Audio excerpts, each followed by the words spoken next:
Heather H had some questions that are, relevant to what we think about a lot, which is, concerns about when psychedelics are decriminalized, particularly sort of natural, decriminalized nature category psychedelics, the ones that grow from the ground, ibogaine, DMT, containing plants, and mushrooms, obviously, and peyote, I think, is the one that is most disputed. But Heather H mentioned several such compounds and sort of the encroachments of demand, on endangered plants. So I teach psychedelic studies, and I actually gave a lecture on peyote today. So, peyote is the slowest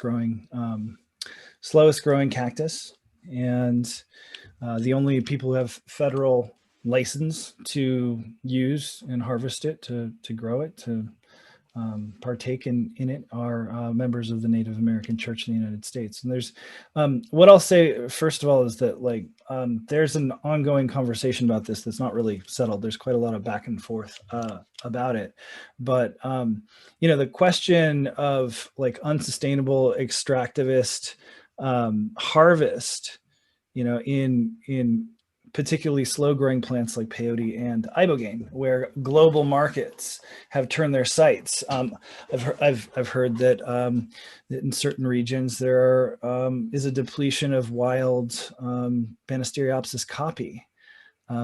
But this isn't very different than any other problem that we have in capitalism. When there's global demand for something,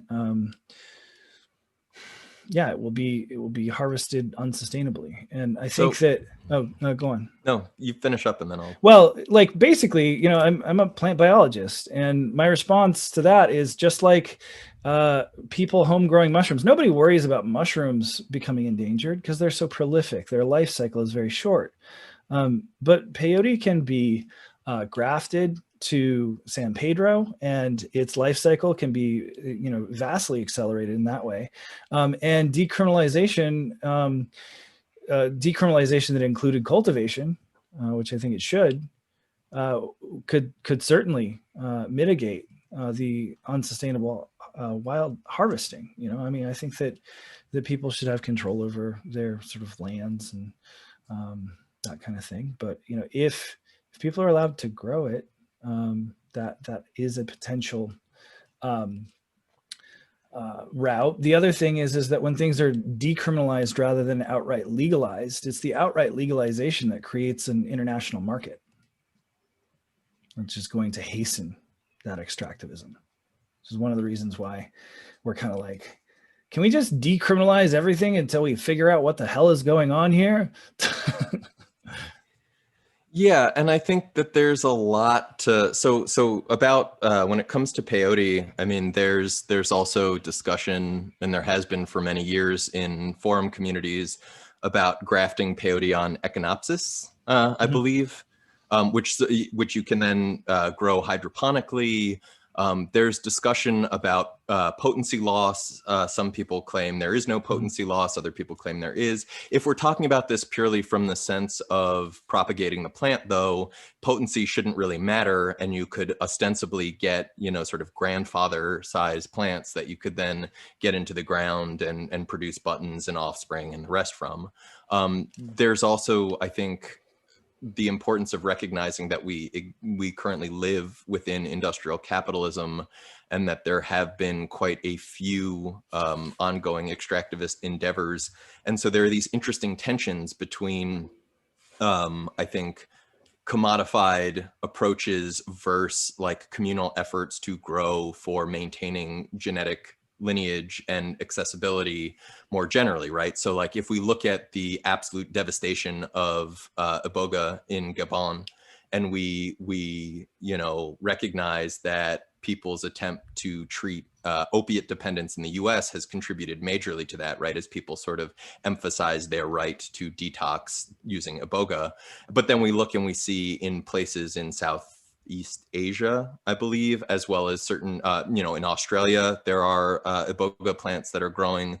You can actually order pods. I know people in California and Florida and elsewhere who are growing and propagating and selling iboga pods, so that other people can also grow and continue to, you know, propagate these plants, right? We get into these really difficult terrains of, you know, at the point where we've seen this decimation, at the point where there is ongoing biopiracy, but then we have, you know, cultivator communities that are looking to grow these plants where they live, so that one, they're not continuing to deplete the native populations, but two, you get into these questions of reciprocity. You get into questions of, you know, how do you give back? You get into questions of to what extent is working towards self-sufficiency among communities that don't have connections to some of these endemic populations of plants.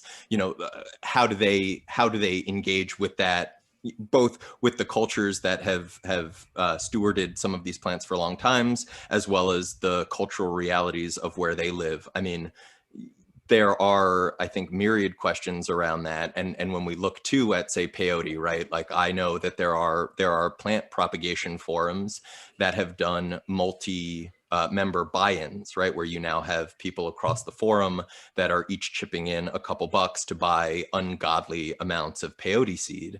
And with the hope of, again, propagating and increasing access in ways that don't necessarily get into the issues around indigenous propagation, questions of folks raiding lands or abusively and extractively harvesting cacti. I mean, it's not so simple. Like, when we talk about reciprocity, it's not as simple as give these people XYZ dollars and that addresses the harms. If we want to talk about this, like, we need to get into issues of land back. We need to get into issues of like, if we're going to talk about, say, 5-MeO, right, and the notion of toad extractivism, like the harm to the animal, like what sort of if somebody were to set up a synthetic lab. And to be clear, there's all sorts of issues of neo-colonialism around this, but like, if there was to be a synthetic lab that was offering, you know, some sort of payments to people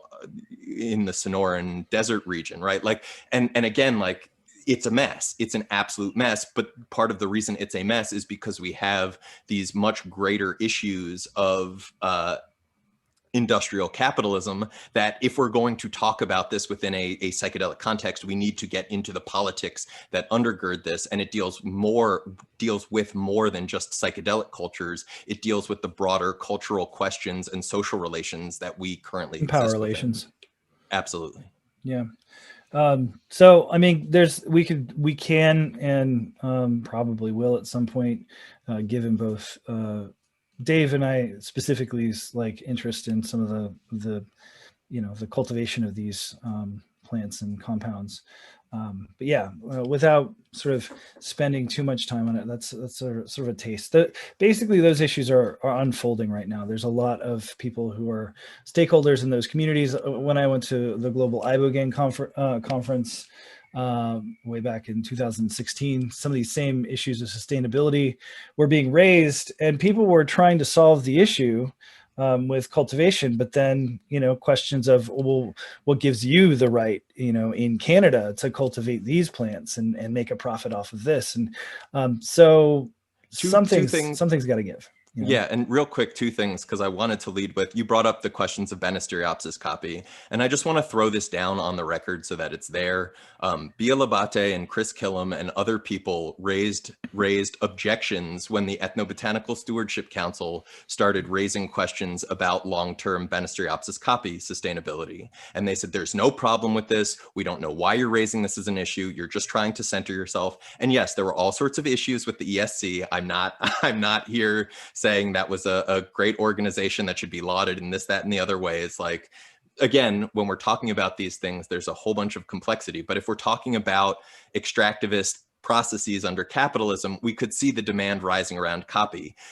puffing up your chest and saying there's no issue here, which I would say there's no issue here yet, right? At the time, the notion of just like shunting that under the rug as something that didn't need to be dealt with at the time, like we could see the trends rising. We knew that there were going to be pressures on native populations. And there's also this question about contaminants, which rather different than the Banisteriopsis copy. But again, we've seen how things work under prohibition. So like I've been part of Check-In, which is a drug testing team at the Boom Festival in Portugal. Thanks to their decrim laws, it's pretty straightforward to do drug testing there, all things considered. And actually the last year I did that was in 2016, and there was a death at the festival, and the cops actually brought the drugs to Check-In because Check-In was able to do a quicker analysis than the cops would have been able. Now, granted, we were just doing thin layer chromatography combined with reagent testing. It wasn't the most accurate, detailed rundown of what was there, but it could, within to a pretty reasonable degree of certainty, establish a wide variety of different compounds being present. Now, when I look at the existence of things like Check-In, when I look at the Spanish organization called Energy Control, which has a mandate from the Spanish government to do harm reduction testing at festivals and raves and whatnot, when I look at the sort of projects that have sprung up under prohibitionist frameworks, and I would say, and some of these are rather anarchic projects, in like people saw a need, people with the awareness and intention. When I look at the Loop in Australia, when you see the sort of pill testing measures that have gotten up off the ground, when you look at DanceSafe pulling in, GCMS or LCMS, I think it's GCMS that they're FTIR using at this point. Right. I forgot about that. Yeah, when you look at the stuff that they're using in the field, I mean, yes, they're pricey, but even in this context, the fact that organizations have gotten their hands on it and have made this happen, if we could imagine a decrim context, I imagine you would see almost collectives or like chemist guilds of drug nerds who are interested in making this happen. And whether it's run as a cooperative or an LLC or what have you, like there's all sorts of ways where I think there's enough desire to make it happen and people with the knowledge that we would see something to that effect. So I think we do have to move back into the material, but we mentioned we do a giveaway. I call that power drill mode. That's power. Yeah, Dave was mode. motor mouth Dave there. He was really on it, and he's just rapid fire machine gun information. It's true. It's why we love him. We did mention though that we were going to do a giveaway. Does anybody want to, do that? Sorry. Sorry. Heather H supplied a question that we spent some time on. So Heather, send us if you want, if you want it. Send stuff. Well, send an email to hi@symposia.com. And this is why I'll send that out.